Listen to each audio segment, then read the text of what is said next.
Qualité de vie, hein? Qualité de vie, hein? Delmas du groupe Les Mousseurs. Qualité de vie, hein? Qualité de vie, hein? Sur le plateau. Qualité de vie, fais un défilé, pardon, fais un peu là. Qualité de vie, hein? Qualité de vie, hein? Oh, oh! Vraiment, vraiment. Il va changer les lunettes. Oh, il va changer la lunette, hein? Ouais, pour l'émission, là, je change les lunettes. Change la lunette, hein? Et ensuite, on poursuit beaucoup de l'émission. papillons dessus, là. Louis Vuitton, hein? Vraiment. Beaucoup dire beaucoup de papillons. Louis Vuitton. Non, tu sais, on ne veut pas avoir affaire au service marketing, sinon on lit beaucoup de papillons dessus. Delmas des Mousseurs. Le coupé décalé Le n'est pas travail facile. n'est pas facile, hein? Le coupé décalé. Le coupé décalé est très compliqué. Voilà. Bon, Très bien vêtu. Merci beaucoup. Parce que le coupé décalé, c'est aussi ça. Mais c'est la base du coupé décalé. La prestance vestimentaire. C'est ça. C'est pourquoi je vous reproche du fait que quand vous invitez des artistes, exigez qu'ils s'habillent. C'est très important pour l'image des artistes. Viens voir, s'il te plaît. On va noter ça parce que... Je prends le stylo. Oui. Je prends le stylo, oui. Ben, tenue vestimentaire. Tenue vestimentaire. Exigée. Exigée. Tenue correcte. Correcte. Très correcte. Puis, lunettes. Lunettes, quoi enfin, Lunettes exigées. Non, peu importe. Clair, Peu importe les lunettes. Peu importe, mais lunettes Voilà. exigées. lunettes Et exigées. puis tu mets souliers. Souliers. Et les chaussettes. Les couleurs de chaussettes. Couleur mélangée. Il faut dire arc-en-ciel. Couleur arc-en-ciel. Arc-en-ciel, ouais. Chaussettes, Voilà. couleur arc-en-ciel. Arc-en-ciel, ouais. Non, c'est pour les artistes coupés décalés. Hein. Sinon, les reggaeman, Zouglou, bon, ils ont l'habitude De porter des habits de publicité. Le coupé décalé. Et les rappeurs? Ouais, les rappeurs, c'est Non, les ça commence à aller. badges. Même maintenant, les rappeurs, ils s'habillent maintenant jean batio. Ça commence à aller. Les tendances ont changé maintenant. Voilà. C'est bon, donc Oui, on c'est bon. en parle au Conseil des ministres. On en parle. Delmas, sois le bienvenu. Merci, Tu mon connais coucou. tout le monde sur le plateau. Karen bien sûr. Style. Bonjour. Et puis Ozone Karina. Afrique Bomba. Enchanté, cher ami. Oui, enchanté. Oui, ça va. C'est ma première fois de vous voir. Ah bon? C'est bien, ça fait plaisir. Tu vis en France depuis plusieurs années. Qu'est-ce qui t'emmène Depuis 2013. Depuis 2013. Qu'est-ce qui t'emmène au pays? Je vis en France depuis 2013, mais je fais la navette. D'accord. Chaque année, je viens à Abidjan au moins 2-3 fois. Voilà. Donc, on va dire, je fais la navette en tout cas.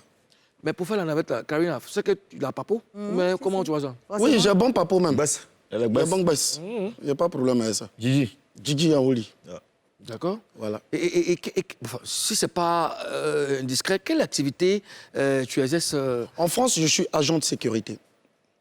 Je travaille dans la sécurité privée. Voilà. Donc, pour tous ceux qui connaissent l'Europe, ils savent ce que c'est la sécurité. Je suis agent SIAP sécurité. Je travaille dans la sécurité. C'est bizarre, mais quand tu poses la question à tous les benguistes, c'est... Je suis agent de sécurité. Oui. C'est le premier métier qu'on... En fait, apparemment, c'est ce qui est alors, plus, je vais essayer de développer un peu ça. En fait, quand tu arrives en France, on arrive en France peut-être... nous, on est arrivé un peu... On a dépassé la trentaine. Donc, quand tu arrives, tu ne vas pas venir reprendre encore l'école. Le temps court. D'accord? Le temps court. Donc, le premier métier ou le premier boulot que tu peux avoir rapidement, c'est être agent de sécurité. Mais pour vous dire, c'est un boulot aussi qui paye mieux. Et ça te permet, par rapport aux emplois du temps ou par rapport au planning, ça te permet de pouvoir peut-être venir voyager. Parce que nous travaillons peut-être sur un planning qu'on te donne le mois. Vous pouvez travailler peut-être 13 jours ou vous avez 13 jours, 11 jours. Donc, les autres jours, vous pouvez prendre dedans pour voyager, pour vous déplacer, voilà. Donc, ce qui fait que, en tout cas, beaucoup font le métier d'agent de sécurité. Vraiment élaboré. C'est bien payé. C'est bien payé. C'est bien payé en plus. Je te dis, pour un simple agent de sécurité, pour un SMIC, tu as 1300, 1400 euros. Donc, Par pour jour? 2 boulots... Oui, non, par mois. Et pour deux boulots combinés, tu atteins les 2500, 3000 euros par mois. Donc, quand on convertit, tu as presque 2 millions ou 1 800 000 francs CFA. Toi, on va t'emmener là-bas faire un tour. Tu vas cotiser pour nous. Non, elle peut faire garde enfant ou ménage ou on va dire Elle peut personne faire âgée. sécurité aussi. On a des bons projets Ouais. pour elle. Elle peut faire sécurité aussi, moi. Moi, je peux faire sécurité. Hein. Tu vois, moi, Comme c'est une go BT, là, elle n'aime pas là, elle peut faire sécurité. Ah, donc c'est qu'on n'aime pas là, on va faire Alors, sécurité. Et là-bas, il faut être cracra. Delmas, vous avez abandonné vos fans ici pendant que vous moussiez très très fort.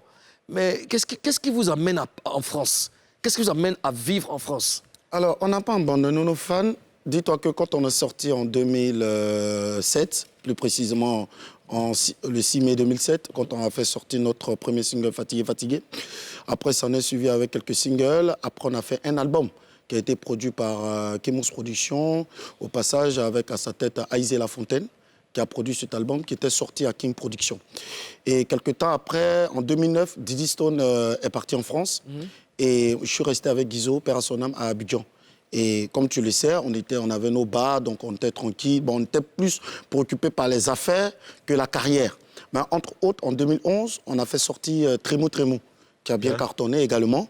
Et après, en 2013, bon, j'ai dit à Guizo que je voulais aller voir l'autre côté. Et c'est comme ça que je suis parti et Guizo est resté sur place. Et en attendant que Guizo nous rejoigne pour, comment on va dire, rassembler le groupe et revenir en puissance. Et malheureusement, en 2015, Guizo est décédé. Donc du coup, on est resté là, orphelin de notre ami. C'était notre tête pensante du groupe. C'était qui le patron du groupe? C'était Guizo Lamitupri. Guizo. Voilà. C'est vrai, c'est moi qui ai créé le groupe, mais c'est Guizo qui était la tête pensante. Parce que c'était quelqu'un vraiment très intelligent qui avait des idées. Donc du coup, c'était difficile pour nous de revenir sur scène.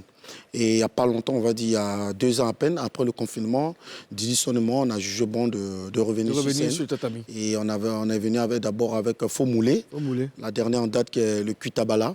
Et là, présentement, nous sommes en train de préparer un featuring avec le King Gagiseli qui va sortir très bientôt. C'est magnifique. Wow. Mais vous ne pensez pas que vous avez tué le groupe en décidant de rester en France? Oui, tu as peut-être raison. Mais après, quand tu arrives en Europe, vous savez, quand tu arrives en Europe, c'est comme si tu recommençais à zéro. On s'est dit, bon, après, on revient rapidement. Mais après, c'est toute autre réalité. C'est une autre réalité qui se passe sur le terrain. Donc, c'est vrai, on a tué un peu le mouvement, mais n'empêche que les mousseurs restent les mousseurs. C'est une identité, c'est une marque. Et là, on revient. Et toi-même, tu vois, les mousseurs, c'est une représentation vestimentaire, qualité de vie et supérieure. Toujours. Ça, je confirme. Toujours. Donc, du coup, la qualité. pour revenir sur scène, il n'y a pas de problème pour ça. Voilà, je peux faire un featuring avec Molokoukou, je peux faire un featuring avec Digimi, avec Karina, très bonne danseuse comme moi d'ailleurs. Et la preuve en est que je vous ai dit que nous sommes en train de préparer un single avec le King Gagiseli, qui n'est pas un artiste non de moindre. Yeah. Donc voilà. Il va bien? Il va super bien, mon père. D'accord. Il va bien. Cool. Ozone? Moi, j'ai un très bon souvenir de Guizo. Oui. Guizo, qui était mon ami. Il était au Piment, Petit Piment. Oui. Quand moi, j'étais au Lynx, c'était mon collègue et frère. Oui, vraiment, c'était mon frère. On était concurrents, mais on était frères. Et puis, c'était une bonne concurrence. Hein. C'était pas les trucs maintenant où il n'y avait pas d'animosité. C'était vraiment... C'était vraiment bien. C'était vraiment une bonne concurrence. On était vraiment super. Lui, il existait, son espace existait avant le mien. Quand moi, je suis arrivé, j'ai cassé... le Petit Piment existait avant. J'ai cassé les prix, j'ai fait les billets à 600. Lui, il le faisait à 1000 francs. C'était une concurrence. C'était la guerre et ça se passait très, très bien. C'était vraiment super bien. Tu as dit que vous êtes... Tout à l'heure, tu as dit que tu es agent de sécurité et l'autre...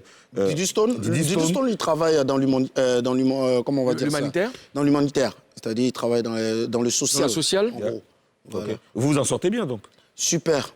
Super. Il n'y a pas de problème à ça. S'il faut faire un choix, est-ce que s'il faut faire un choix entre la musique et le travail de sécurité et l'humanitaire? Je ferai un choix sur la musique. Ah ouais, ça c'est la passion. Parce que c'est ma passion. Ouais. J'ai été danseur avant d'être chanteur. C'est une passion.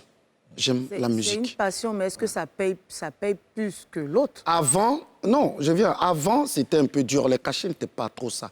Mais au jour d'aujourd'hui, avec ce que je vois, les artistes, nos petits frères qui sont venus maintenant, franchement, ça paye super bien. Yeah.